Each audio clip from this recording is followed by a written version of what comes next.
भारतीय रेलवे के इतिहास की एक ऐसी खौफनाक रात जिसने पूरे देश को झकझोर कर रख दिया था। एक ऐसा भयानक ट्रेन एक्सीडेंट जो किसी तकनीकी खराबी से कहीं ज्यादा एक इंसान की लापरवाही और गलतफहमी का नतीजा था। एक सिंगल ग्रीन सिग्नल ने कैसे 350 से ज्यादा लोगों को मौत की नींद सुला दिया। चलिए जानते हैं 1995 के उस काले दिन की कहानी। बात है 20 अगस्त 1995 की। दिल्ली कानपुर मेन लाइन पर दो हैवीवेट एक्सप्रेस ट्रेनें अपनी अपनी मंजिल की तरफ दौड़ रही थीं।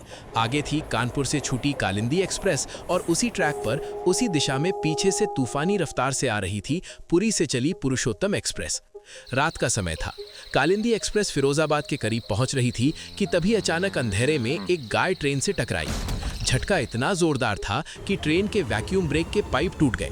रेलवे की पुरानी तकनीक के चलते पाइप कटते ही ब्रेक अपने आप लॉक हो गए और पूरी ट्रेन आउटर सिग्नल के पास ही अंधेरे में रुक गई। लोको पायलट टॉर्च लेकर खराबी ठीक करने नीचे उतरे।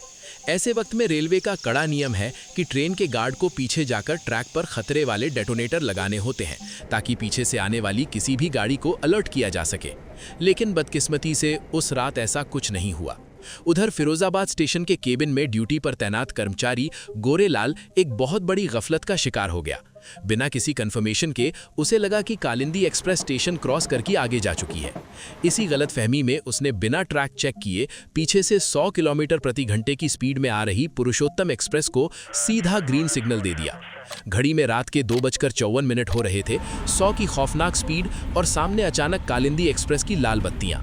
जब तक पुरुषोत्तम के लोको पायलट को खतरा समझ आता और वो इमरजेंसी ब्रेक खींचता, बहुत देर हो चुकी थी। एक दिल दहला देने वाला धमाका हुआ और पुरुषोत्तम एक्सप्रेस का भारी भरकम इंजन कालिंदी एक्सप्रेस के डिब्बों को चीरता हुआ सीधा अंदर तक घुस गया। रेलवे की भाषा में इसे टेलीस्कोपिंग कहते हैं, जहां डिब्बे ताश के पत्तों की तरह एक के ऊपर एक चढ़ जाते हैं।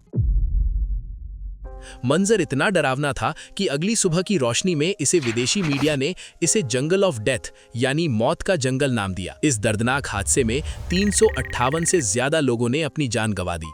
सबसे बड़ा दुख इस बात का था कि मरने वालों में सबसे ज्यादा तादाद हमारे देश के एथलीट्स और उन सेना के जवानों की थी जो छुट्टी के लिए अपने घर लौट रहे थे। बाद में हुई जांच में गोरेलाल की गलती और सिस्टम का पूरा फेलियर सामने आया। आज अगर उस ट्रैक पर ट्रैक सर्किट या आज के ज़माने का कवच सिस्टम मौजूद होता तो शायद वो ग्रीन सिग्नल कभी ऑन ही नहीं होता और सैकड़ों बेगुनाह जानें बच जाती। भारतीय रेलवे के इस दर्दनाक हादसे पर आपकी क्या राय है? कमेंट्स में ज़रूर बताएं और अगर आपको हमारी प्रस्तुति पसंद आई हो तो इसे शेयर ज़रूर करें। जय हिंद।